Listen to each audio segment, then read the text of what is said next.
Recording by Icy Jumbo. Principles of Economics, Book 3 by Alfred Marshall. Chapter 6, Value and Utility. Section 1. We may now turn to consider how far the price which is actually paid for a thing represents the benefit that arises from its possession. This is a wide subject on which economic science has very little to say, but that little is of some importance. We have already seen that the price which a person pays for a thing can never exceed, and seldom comes up to that which he would be willing to pay rather than go without it, so that the satisfaction which he gets from its purchase generally exceeds that which he gives up in paying away its price, and he thus derives from the purchase a surplus of satisfaction. The excess of the price which he would be willing to pay rather than go without the thing, over that which he actually does pay, is the economic measure of this surplus satisfaction. It may be called consumer's surplus. It is obvious that the consumer's surpluses derived from some commodities are much greater than from others. There are many comforts and luxuries of which the prices are very much below those which many people would pay rather than go entirely without them, and which therefore afford a very great consumer's surplus. Good instances are matches, salt, a penny newspaper, or a postage stamp.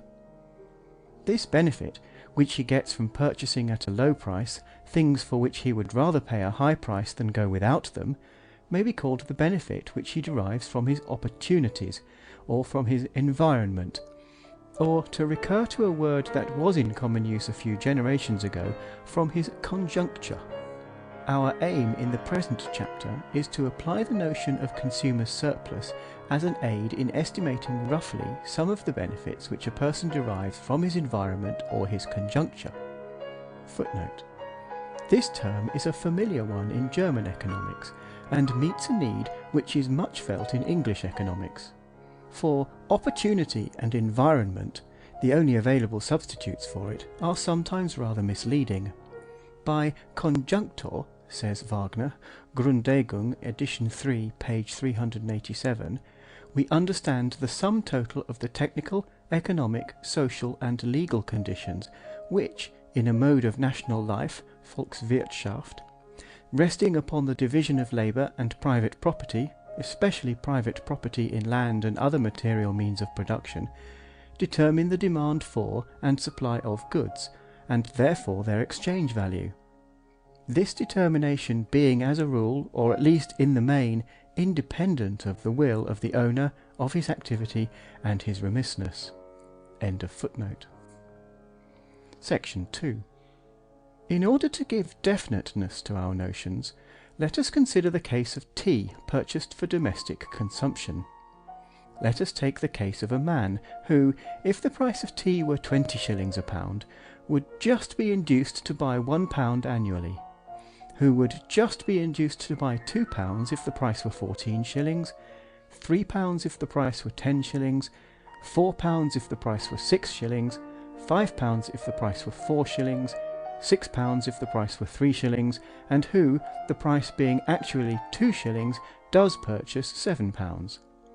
We have to investigate the consumer's surplus which he derives from his power of purchasing tea at 2 shillings a pound. The fact that he would just be induced to purchase £1 if the price were 20 shillings proves that the total enjoyment or satisfaction which he derives from that pound is as great as that which he could obtain by spending 20 shillings on other things. When the price falls to 14 shillings, he could, if he chose, continue to buy only £1. He would then get for 14 shillings what was worth to him at least 20 shillings, and he will obtain a surplus satisfaction worth to him at least 6 shillings, or in other words, a consumer's surplus of at least 6 shillings. But in fact he buys a second pound of his own free choice, thus showing that he regards it as worth to him at least 14 shillings, and that this represents the additional utility of the second pound to him. He obtains for 28 shillings what is worth to him at least 20 shillings plus 14 shillings, i.e. 34 shillings. His surplus satisfaction is at all events not diminished by buying it, but remains worth at least 6 shillings to him. The total utility of the £2 is worth at least 34 shillings. His consumer's surplus is at least 6 shillings. Footnote. Some further explanations may be given of this statement, though in fact they do little more than repeat in other words what has already been said. The significance of the condition in the text that he buys the second pound of his own free choice is shown by the consideration that if the price of 14 shillings had been offered to him on the condition that he took £2, he would then have to elect between taking £1 for 20 shillings or £2 for 28 shillings, and then his taking £2 would not have proved that he thought the second pound worth more than 8 shillings to him. But, as it is, he takes a second pound paying 14 shillings unconditionally for it, and that proves that it is worth at least 14 shillings to him. If he can get buns at a penny each, but 7 for sixpence, and he elects to buy 7, we know that he is willing to give up his 6th penny for the sake of the 6th and 7th buns, but we cannot tell how much he would pay rather than go without the 7th bun only. It is sometimes objected that as he increases his purchase, the urgency of his need for his earlier purchases is diminished, and their utility falls. Therefore we ought to continually redraw the earlier parts of our list of demand prices at a lower level as we pass along it towards lower prices, i.e. to redraw at a lower level our demand curve as we pass along it to the right. But this misconceives the plan on which the list of prices is made out. The objection would have been valid if the demand price set against each number of pounds of tea represented the average utility of that number. For it is true that, if he would pay just 20 shillings for £1 and just 14 shillings for a second, then he would pay just 34 shillings for the two, i.e. 17 shillings each on the average. And if our list had had reference to the average prices he would pay, and had set 17 shillings against the second pound, then no doubt we should have had to redraw the list as we passed on. For when he has bought a third pound, the average utility to him of each of the three will be less than that of 17 shillings, being in fact 14 shillings and 8pence if, as we go on to assume, he would pay just 10 shillings for a third pound. But this difficulty is entirely avoided on the plan of making out demand prices which is here adopted, according to which his second pound is credited not with the 17 shillings which represents the average value per pound of the £2, but with the 14 shillings which represents the additional utility which a second pound has for him. For that remains unchanged when he has bought a third pound, of which the additional utility is measured by 10 shillings. The first pound was probably worth to him more than 20 shillings. All that we know is that it was not worth less to him. He probably got some small surplus even on that. Again, the second pound was probably worth more than 14 shillings to him. All that we know is that it was worth at least 14 shillings and not worth 20 shillings to him. He would get therefore at this stage a surplus satisfaction of at least 6 shillings, probably a little more. A ragged edge of this kind, as mathematicians are aware, always exists when we watch the effects of considerable changes, as that from 20 shillings to 14 shillings a pound. If we had begun with a very high price, had descended by practically infinitesimal changes of a farthing per pound, and watched infinitesimal variations in his consumptions of a small fraction of a pound at a time, this ragged edge would have disappeared. End of footnote. The fact that each additional purchase reacts upon the utility of the purchases which he had previously decided to make has already been allowed for in making out the schedule and must not be counted a second time.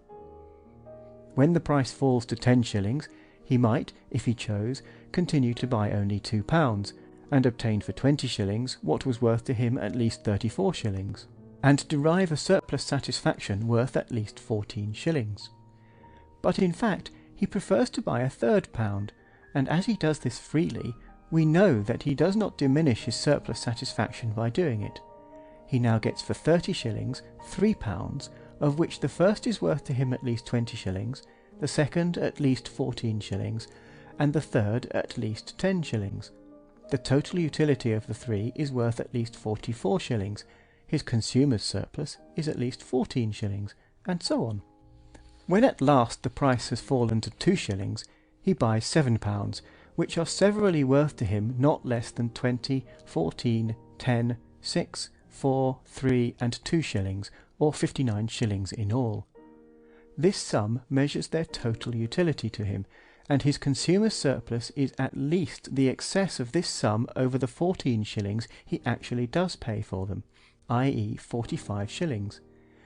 This is the excess value of the satisfaction he gets from buying the tea over that which he could have got by spending the 14 shillings in extending a little his purchase of other commodities, of which he had just not thought it worth while to buy more at their current prices, and any further purchases of which, at those prices, would not yield him any consumer's surplus. In other words, he derives this 45 shillings worth of surplus enjoyment from his conjuncture, from the adaptation of his environment to his wants in the particular matter of tea. If that adaptation ceased, and tea could not be had at any price, he would have incurred a loss of satisfaction at least equal to that which he could have got by spending 45 shillings more on extra supplies of things that were worth to him only just what he paid for them. Footnote. Professor Nicholson, Principles of Political Economy, Volume 1, and Economic Journal, Volume 4, has raised objections to the notion of consumer surplus, which have been answered by Professor Edgeworth in the same journal. Professor Nicholson says, "Of what avail is it to say that the utility of an income of, say, £100 a year is worth, say, £1,000 a year? There would be no avail in saying that. But there might be use, when comparing life in Central Africa with life in England, in saying that, although the things which money will buy in Central Africa may on the average be as cheap there as here, yet there are so many things which cannot be bought there at all, that a person with 1,000 a year there is not so well off as a person with 300 or 400 a year here. If a man pays 1 penny toll on a bridge, which saves him an additional drive that would cost a shilling, we do not say that the penny is worth a shilling, but that the penny, together with the advantage offered him by the bridge, the part it plays in his conjuncture, is worth a shilling for that day. Were the bridge swept away on a day on which he needed it, he would be in at least as bad a position as if he had been deprived of 11 pence. End of footnote. Section 3. In the same way, if we were to neglect for the moment the fact that the same sum of money represents different amounts of pleasure to different people, we might measure the surplus satisfaction which the sale of tea affords, say in the London market, by the aggregate of the sums by which the prices shown in a complete list of demand prices for tea exceeds its selling price. Footnote. The footnote is accompanied by a graph which depicts a demand curve. The horizontal axis is OX. The vertical axis has a point D at the top left. There is a line curving down from D at the top left to the bottom right, ending at D'. The line is steep at the top left and less steep at the bottom right. Several points and lines also appear. Point A is near the bottom right of the curve. Point H is on the horizontal axis directly below A. Point P is further up the curve between points A and D. Point M is on the horizontal axis directly below point P. Point C is on the vertical axis directly to the left of point A. There are lines from A to H, from P to M, and from A to C, and the line AC crosses the line PM at a point marked R. Let us then consider the demand curve D' for tea in any large market. Let OH be the amount which is sold there at the price HA annually, a year being taken as our unit of time.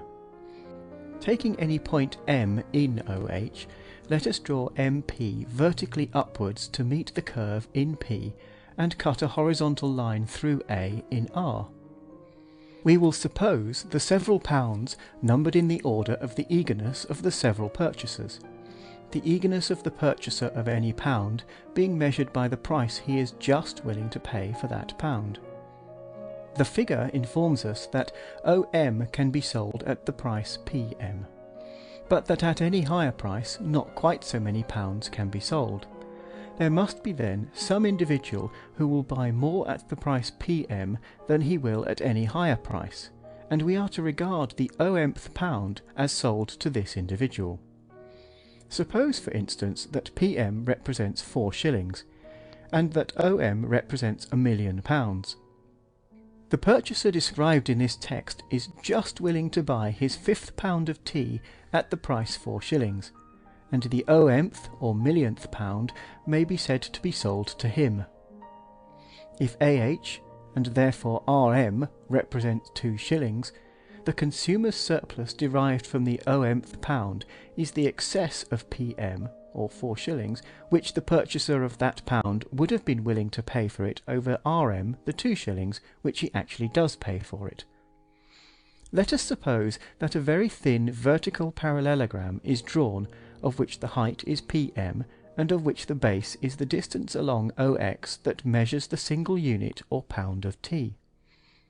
It will be convenient henceforward to regard price as measured not by a mathematical straight line without thickness, as PM, but by a very thin parallelogram, or as it may be called, a thick straight line, of which the breadth is in every case equal to the distance along OX, which measures a unit or pound of tea.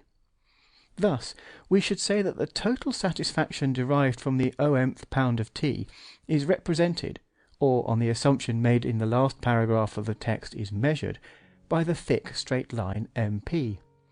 That the price paid for this pound is represented by the thick straight line MR, and the consumer's surplus derived from this pound by the thick straight line RP. Now let us suppose that such thin parallelograms, or thick straight lines, are drawn from all positions of M between O and H, one for each pound of tea.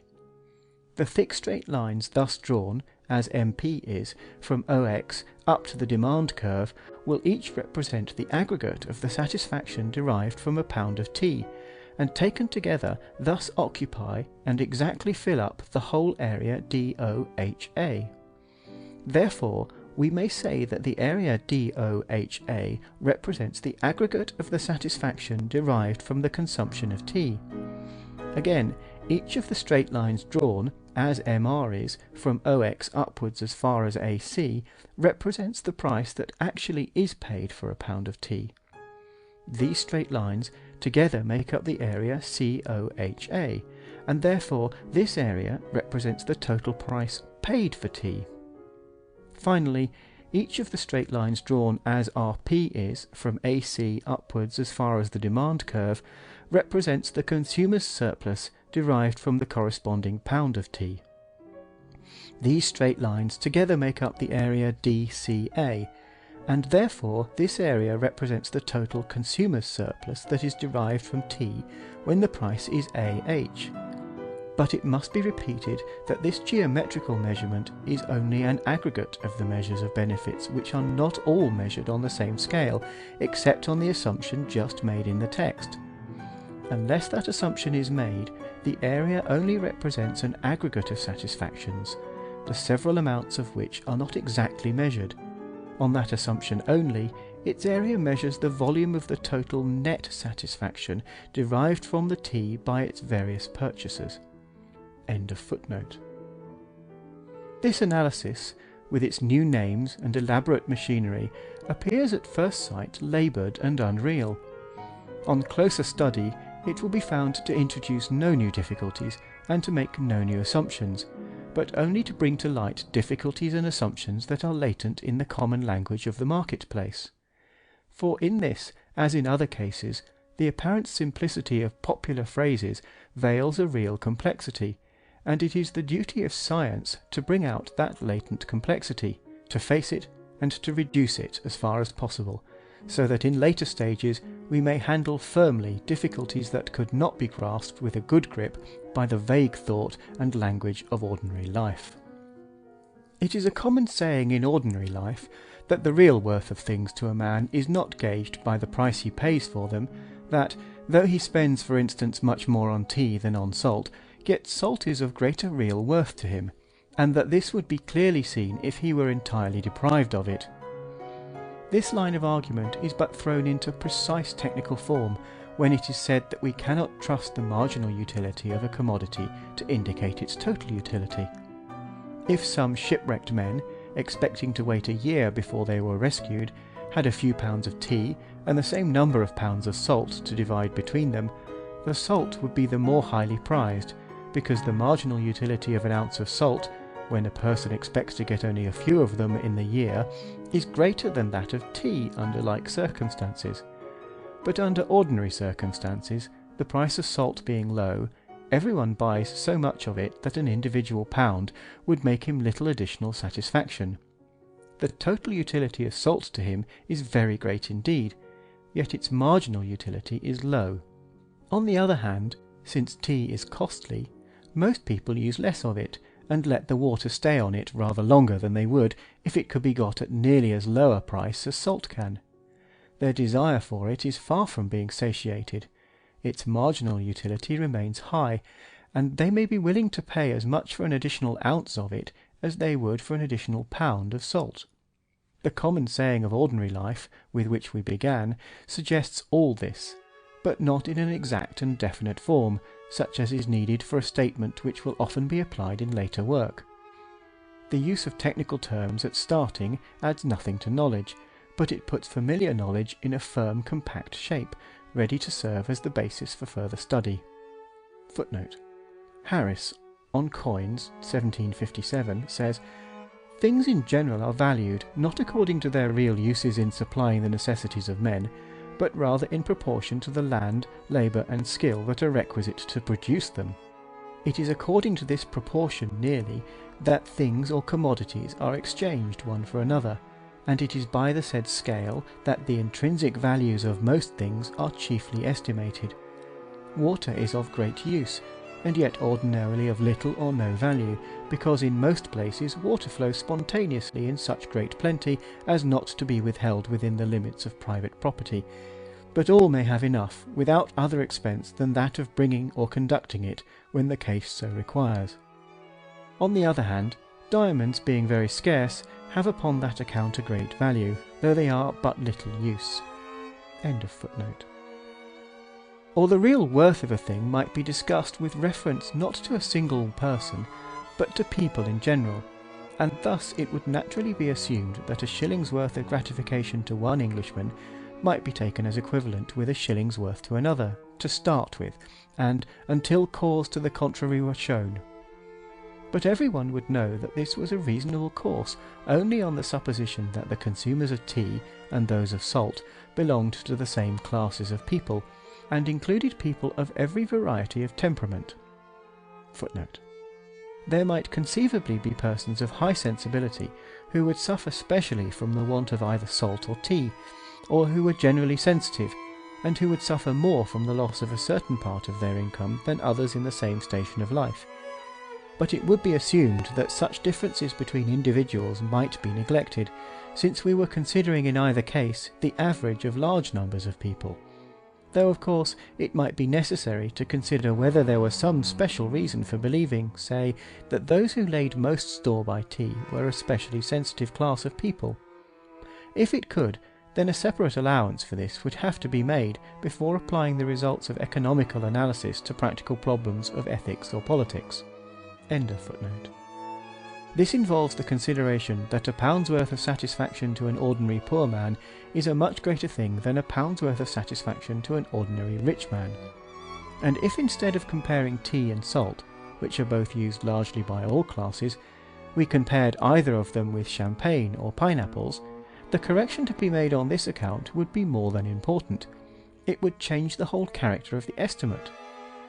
In earlier generations, many statesmen, and even some economists, neglected to make adequate allowance for considerations of this class, especially when constructing schemes of taxation, and their words or deeds seemed to imply a want of sympathy with the sufferings of the poor, though more often they were due simply to a want of thought. On the whole, however, it happens that by far the greater number of the events with which economics deals affect in about equal proportions all the different classes of society, so that if the money measures of the happiness caused by the two events are equal, there is not in general any very great difference between the amounts of the happiness in the two cases. And it is on account of this fact that the exact measurement of the consumer's surplus in a market has already much theoretical interest and may become of high practical importance. It will be noted, however, that the demand prices of each commodity, on which our estimates of its total utility and consumer's surplus are based, assume that other things remain equal while its price rises to scarcity value, and when the total utilities of the two commodities which contribute to the same purpose are calculated on this plan, we cannot say that the total utility of the two together is equal to the sum of the total utilities of each separately. Footnote. Some ambiguous phrases in earlier editions appear to have suggested to some readers the opposite opinion. But the task of adding together the total utilities of all commodities, so as to obtain the aggregate of the total utility of all wealth, is beyond the range of any but the most elaborate mathematical formulae. An attempt to treat it by them some years ago convinced the present writer that even if the task be theoretically feasible, the result would be encumbered by so many hypotheses as to be practically useless. Attention has already, pages 100–105, been called to the fact that for some purposes such things as tea and coffee must be grouped together as one commodity, and it is obvious that, if tea were inaccessible, people would increase their consumption of coffee, and vice versa. The loss that people would suffer from being deprived both of tea and coffee would be greater than the sum of their losses from being deprived of either alone, and therefore the total utility of tea and coffee is greater than the sum of the total utility of tea calculated on the supposition that people can have recourse to coffee, and that of coffee calculated on a like supposition as to tea. This difficulty can be theoretically evaded by grouping the two rival commodities together under a common demand schedule. On the other hand, if we have calculated the total utility of fuel with reference to the fact that without it we could not obtain hot water to obtain the beverage tea from tea leaves, we should count something twice over if we added to that utility the total utility of tea leaves, reckoned on a similar plan. Again, the total utility of agricultural produce includes that of ploughs, and the two may not be added together, though the total utility of ploughs may be discussed in connection with one problem, and that of wheat in connection with another.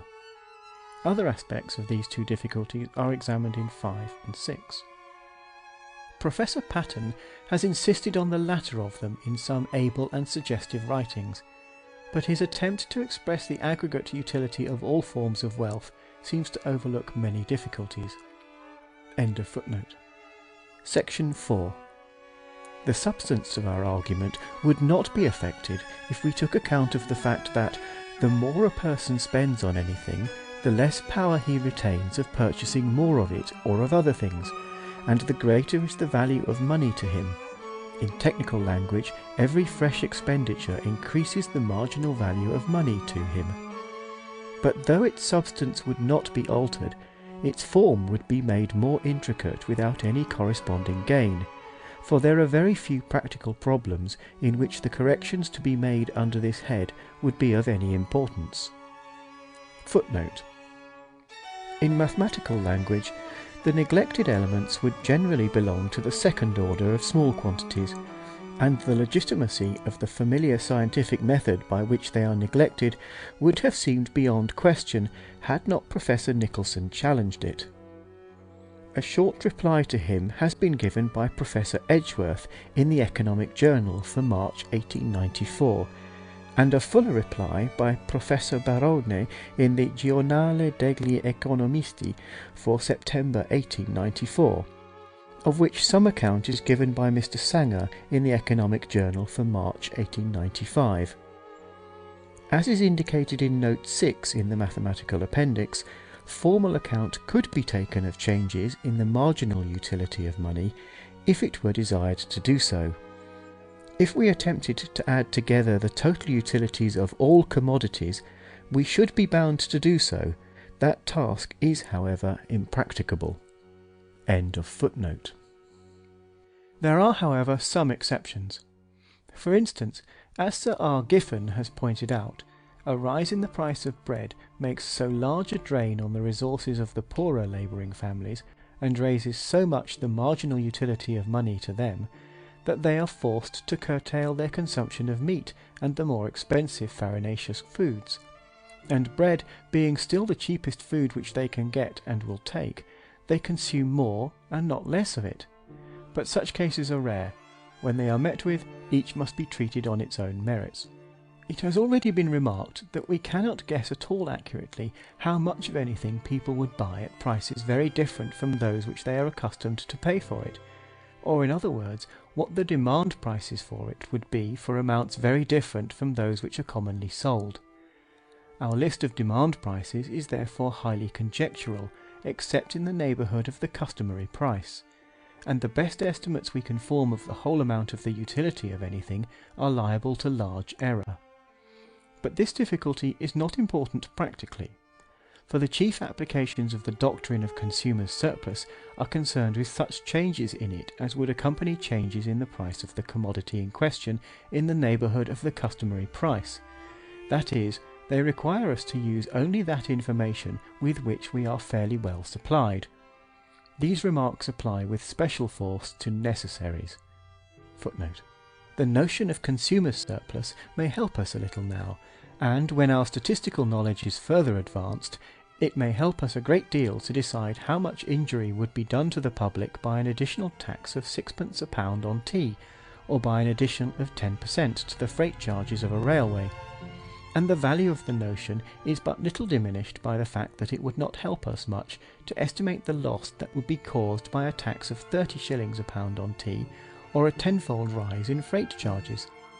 Reverting to our last diagram, we may express this by saying that, if A is the point on the curve corresponding to the amount that is wont to be sold on the market, data can be obtained sufficient for drawing the curve with tolerable correctness for some distance on either side of A, though the curve can seldom be drawn with any approach to accuracy right up to D.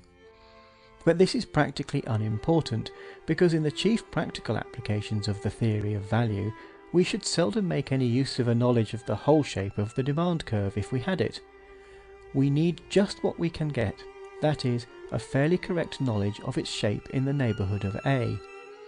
We seldom require to ascertain the total area DCA. It is sufficient for most of our purposes to know the changes in this area that would be occasioned by moving A through small distances along the curve in either direction. Nevertheless, it will save trouble to assume provisionally, as in pure theory we are at liberty to do, that the curve is completely drawn. There is, however, a special difficulty in estimating the whole of the utility of commodities, some supply of which is necessary for life.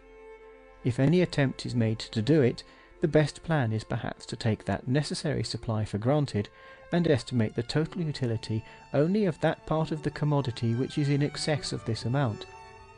But we must recollect that the desire for anything is much dependent on the difficulty of getting substitutes for it. See Note 6 in the Mathematical Appendix. End of footnote. Section 5. There remains another class of considerations which are apt to be overlooked in estimating the dependence of well-being upon material wealth. Not only does a person's happiness often depend more on his own physical, mental, and moral health than on his external conditions, but even among these conditions, many that are of chief importance for his real happiness are apt to be omitted from an inventory of his wealth. Some are free gifts of nature, and these might indeed be neglected without great harm if they were always the same for everybody. But in fact they vary much from place to place. More of them, however, are elements of collective wealth which are often omitted from the reckoning of individual wealth, but which become important when we compare different parts of the modern civilized world, and even more important when we compare our own age with earlier times. Collective action for the purposes of securing common well-being, as for instance in lighting and watering the streets, will occupy us much towards the end of our inquiries. Cooperative associations for the purchase of things for personal consumption have made more progress in England than elsewhere, but those for purchasing the things wanted for trade purposes by farmers and others have until lately been backward in England. Both kinds are sometimes described as consumers' associations, but they are really associations for economising effort in certain branches of business, and belong to the subject of production rather than consumption. Section 6. When we speak of the dependence of well-being on material wealth, we refer to the flow or stream of well-being as measured by the flow or stream of incoming wealth and the consequent power of using and consuming it. A person's stock of wealth yields by its usance, and in other ways, an income of happiness, among which of course are to be counted the pleasures of possession. But there is little direct connection between the aggregate amount of that stock and his aggregate happiness, and it is for that reason that we have throughout this and the preceding chapters spoken of the rich, the middle classes, and the poor as having respectively large, medium, and small incomes, not possessions. In accordance with a suggestion made by Daniel Bernoulli, we may regard the satisfaction which a person derives from his income as commencing when he has enough to support life, and afterwards as increasing by equal amounts with every equal successive percentage that is added to his income, and vice versa for loss of income. Footnote. That is to say, if £30 represent necessaries, a person's satisfaction from his income will begin at that point, and when it has reached £40, an additional £1 will add a tenth to the £10 which represents its happiness-yielding power.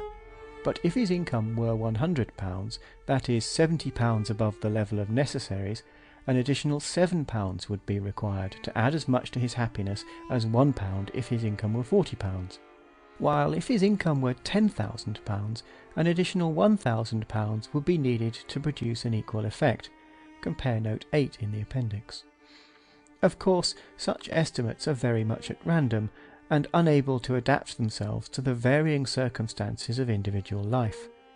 As we shall see later, the systems of taxation which are now most widely prevalent follow generally on the lines of Bernoulli's suggestion. Earlier systems took from the poor very much more than would be in accordance with that plan, while the systems of graduated taxation, which are being foreshadowed in several countries, are in some measure based on the assumption that the addition of 1% to a very large income adds less to the well-being of its owner than an addition of 1% to smaller incomes would, even after Bernoulli's correction for necessaries has been made. It may be mentioned in passing that from the general law that the utility to anyone of an additional £1 diminishes with the number of pounds he already has, there follow two important practical principles. The first is that gambling involves an economic loss, even when conducted on perfectly fair and even terms. For instance, a man who having £600 makes a fair even bet of £100 has now an expectation of happiness equal to one half that derived from £700 and half that derived from £500, and this is less than the certain expectation of the happiness derived from £600, because by hypothesis the difference between the happiness got from £600 and £500 is greater than the difference between the happiness got from £700 and £600. Compare Note 9 in the appendix and Jevons L.C. Chapter 4. The second principle, the direct converse of the first, is that a theoretically fair insurance against risks is always an economic gain. But of course, every insurance office, after calculating what is a theoretically fair premium, has to share in addition to it enough to pay profits on its own capital, and to cover its own expenses of working, among which are often to be reckoned very heavy items for advertising and for losses by fraud. The question whether it is advisable to pay the premium which insurance offices practically do charge is one that must be decided for each case on its own merits. End of footnote.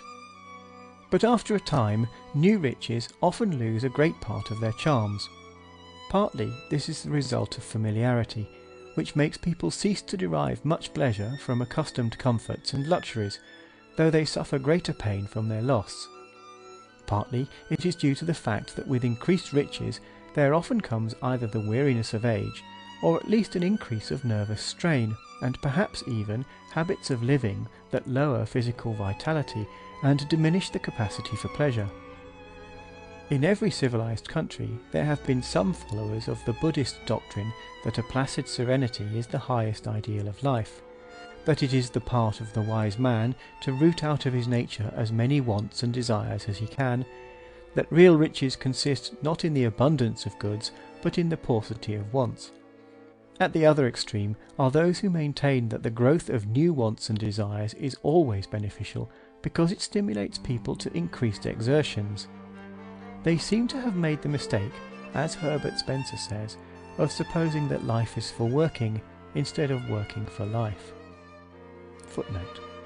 See his lecture on the Gospel of Relaxation. End of footnote.